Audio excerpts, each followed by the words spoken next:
to hell with temporary unpopularity. Wow. Yeah. That's Charlie Munger for you, right? Doesn't mince words. No, he really doesn't. It's such a Munger quote, isn't it? Tells you a lot about his mindset from the get-go. Absolutely. And it's the perfect way to kick off our deep dive today. Welcome, everyone, to the deep dive. We're digging into the essential wisdom from really fascinating sources. And today, that source is Poor Charlie's Almanack, The Wit and Wisdom of Charles T. Munger, a truly remarkable collection. That quote you mentioned about unpopularity, it just screams independence, doesn't it? Standing apart. Completely. And that independence was, well, absolutely crucial to his partnership with Warren Buffett at Berkshire Hathaway. Decades of success built on that kind of thinking. Yeah. For anyone listening who maybe isn't as familiar, Charles Munger, he wasn't your typical suit, was he? Vice chairman of Berkshire, Buffett's partner, but really known for this incredible mind. A really profound, often contrarian thinker on investing, business, life, you name it. And this book, The Almanack, it reflects that. It's not just another business book, is it? Not at all. It's unique. It pulls together his talks, essays, bits of biography. It's like concentrated Munger wisdom, much more than just finance tips. Yeah, you've got acknowledgments, a foreword by Buffett, which is always worth reading. Munger's own characteristically sharp replies to things. Right, his rebuttals. And an intro by Peter Kaufman, transcripts of his talks, Q&As. It feels very personal. You get a real sense of his philosophy. So for everyone tuning in, our mission here is pretty straightforward. Hmm. We want to pull out the absolute core insights from this amazing collection. Give you a quick but solid grasp of Munger's big ideas, business, investing, just navigating life, really. Those key aha moments, but without getting totally bogged down in detail. Okay, let's jump right in then. The heart of his approach. What are those fundamental ideas that really define his success and the wisdom in the Almanack? Well, the absolute cornerstone, I'd say, is this relentless quest for worldly wisdom. Worldly wisdom. Okay. What does that mean in practice? It means not staying in one little box. It's about pulling big ideas from, well, everywhere. History, psychology, physics, economics, all of it. Ah, so connecting the dots between different fields. Exactly. And then this is the crucial bit, actually changing your behavior based on what you learn. That quote about unpopularity, that's acting on your knowledge, even if it's not easy or popular. Makes sense. And he didn't just talk about it, he lived it, right? That story about him living modestly. Oh yeah, the living lesson in compounding. He consciously decided to skip the flashy stuff, showing the power of, letting things grow over time. Delayed gratification. Compounding knowledge and habits, not just money. Precisely. Which leads straight into his big thing, mental models. Right, I've heard about those. He believed you need this lattice work of fundamental concepts from different academic fields. It gives you a much stronger way to understand reality and make decisions. Like having different tools in your mental toolbox. Exactly. He even pushed for studying physics, interestingly enough. Physics? Why physics? Because he saw it as this beautiful example of sound theory, how fundamental principles can explain so much. Rigorous thinking. Fascinating. Okay, so worldly wisdom, mental models, compounding. What else is core Munger? Learning from mistakes is huge. He always stressed learning vicariously if you can from other people's screw-ups rather than your own. Much less painful. Good, nice. And patience, especially in investing. His famous line, right? The big money is not in the buying and selling, Yeah. but in the waiting. Ah, yes, the waiting game. Patience as strategy. That really comes through. And wasn't he big on focus investing too? Absolutely. Don't spread yourself thin. Own fewer things, but understand them inside and out.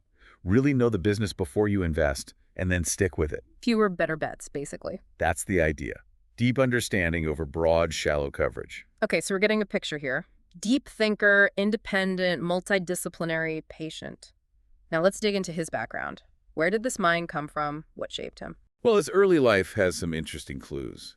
He actually went to Caltech during World War II, studied meteorology for the Army Air Corps. Meteorology? Really? Yeah. Weather forecasting. Yep. Think about analyzing complex systems, dealing with probabilities, uncertainty. That probably sharpened his thinking right there. Ah, another unexpected field. Then he went into law. That's right, Harvard Law graduate. Yeah. Very prestigious. But he quickly figured out that the traditional lawyer path Yeah. maybe wasn't going to give him the kind of financial freedom he wanted. So he started looking elsewhere, business ventures. Exactly. He had that entrepreneurial itch early on. It wasn't just going to follow the standard track. And the Buffett connection, how did that happen, that legendary partnership? That was 1959, a pivotal moment by all accounts. Buffett called them kindred spirits almost immediately. Wow. Just clicked like that. Apparently so. There's a story of Buffett nearly mistook him for someone else, but Munger's wit won him over instantly. They Right. just got each other on an intellectual level. A meeting of minds, for sure. And Munger was already investing successfully on his own before Berkshire, wasn't he? Oh, yes. He ran his own investment partnerships before getting heavily involved with Berkshire. Got fantastic returns. And those eventually became Berkshire stock. That's right. Rolled into Berkshire. And, well, the rest is history, given Berkshire's growth. He always preferred staying out of the limelight, though, personally. Despite the massive success, tells you something. Beyond business, though, he was also quite philanthropic. Very much so. Long history supporting hospitals, schools, libraries, Good Samaritan Hospital, Harvard Westlake, Stanford, the Huntington Library. And the Almanack itself supports that. Yep, the proceeds went to the Munger Research Center at the Huntington. Fits perfectly with his whole emphasis on knowledge and learning. A life well lived, it seems. Okay, let's switch gears slightly. Who is this book really for? Who benefits most from digging into Munger's thinking or listening to us talk about it now? That's a really important question. I think the Almanack, and hopefully this deep dive, is valuable for, well, pretty much anyone who wants to make better decisions. Not just investors or business people. Definitely not. It goes way beyond that. It's about understanding how the world works, human behavior, incentives, stuff that applies everywhere. You don't need an MBA to get huge value from his ideas. So it cuts across industries, roles, life in general. Exactly. If you appreciate practical, smart advice, delivered without jargon, maybe with a bit of dry humor, this is for you. And for our listeners who are often busy, this deep dive is kind of that shortcut, right? Getting the essence without reading the whole thing cover to cover immediately. That's the goal. Distill the core stuff, make it accessible and actionable. Okay, actionable. Let's get into that. What are some of the really practical takeaways, things people can actually use from Munger's philosophy? Well, one of the biggest, I think, is his focus on inversion, knowing what not to do. Inversion, like thinking backwards. Kind of. He argues that figuring out what to avoid is often more important than figuring out what to do brilliantly.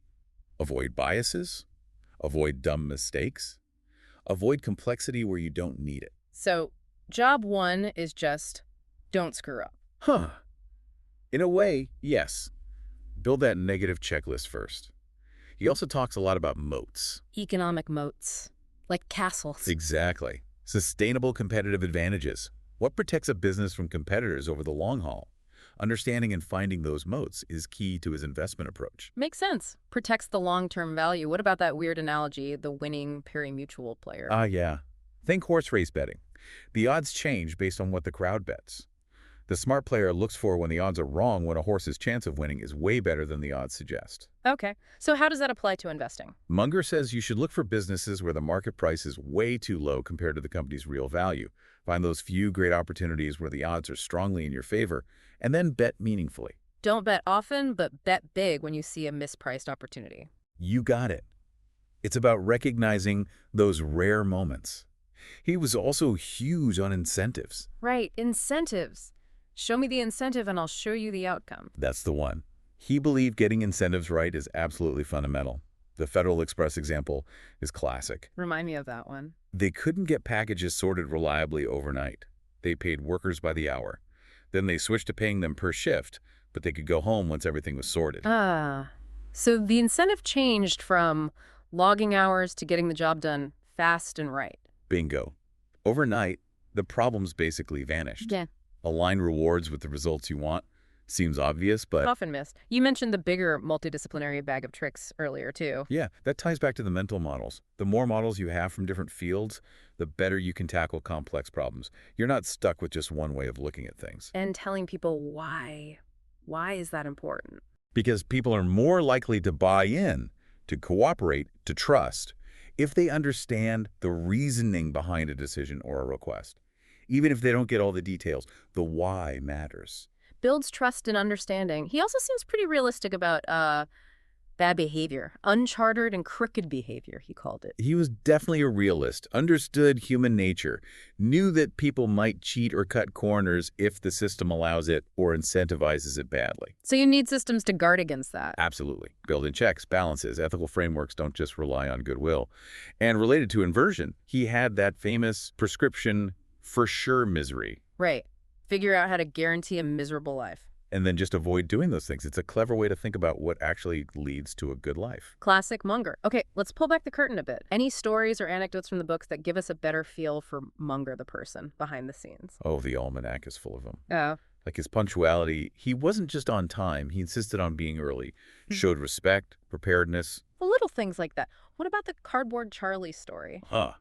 Yes, legendary. During the genre acquisition meeting, apparently Buffett brought a life-size cardboard cutout of Munger. A cutout? Seriously? Yep. With a little recording that just said, "I have nothing to add." Mm-hmm. And Buffett supposedly used it when he knew Munger would agree or had already made his point. Shows their dynamic, Munger's bluntness, and Buffett's respect for his judgment. That's hilarious. It tells you a lot. What else? His focus. When he got interested in something, people said his curiosity was just intense. Laser-like focus. Total immersion. You also mentioned he helped his daughter's husband. Yeah, during tough times, sent him to pharmacy school, helped him buy a business. Shows a real loyalty and generosity, a belief in helping people get on their feet. A strong sense of personal responsibility there. What about his self-awareness? There's that quote about getting old. I've never grown old before. Mm-hmm. I'm doing it for the first time, and I'm not sure that I'll do it right. Yeah, that's pretty humble for someone like him, isn't it? It really is. Shows he kept learning, kept reflecting. Absolutely. And that willingness to be unpopular, to think independently. That's just a constant theme. It all circles back to that. Independent thought above all. So when he communicated these ideas, in his talks or writing, what was his style like? The Almanack captures it really well. He's engaging, often funny, actually. Uses great analogies, very direct language, makes complex stuff feel graspable. Buffett praised his clarity, right? Constantly. Yeah. Said Munger could just cut through the noise and get to the heart of the matter like nobody else. Concise, eloquent, even when being blunt. So not some dense academic slog to read. Oh, not at all. It's intellectually sharp, for sure, but it's written or spoken, in the case of the talks, to be understood and applied. Yeah. Very direct. And even though we're just talking about him, the way the book works, and hopefully this conversation encourages people listening to really think about it for themselves, right? That's the idea. We're trying to prompt that reflection. How does this apply to me? How can I use these models? How do I avoid my dumb stuff? Translating the wisdom into your own context. Okay, so for everyone listening, definitely check out Poor Charlie's Almanack if this has piqued your interest. And what can people find in the show notes to follow up? We'll pull out some of those key Munger quotes we've hit on. We'll also link to some resources if you want to read more about him, about Berkshire. Good stuff. And maybe pose a few questions like, which mental models resonate most? How can you use that inversion principle? Just some food for thought. Excellent. Okay, as we wrap up this deep dive into Charlie Munger's incredible wisdom, what's one last, maybe provocative thought you want to leave everyone with? I guess I'd circle back to that multidisciplinary idea. Ask yourself, are you really reaching outside your own field for ideas?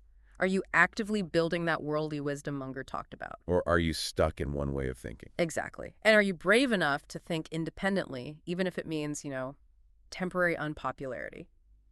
Powerful questions indeed. A lot to chew on there. Thanks so much for walking us through all this.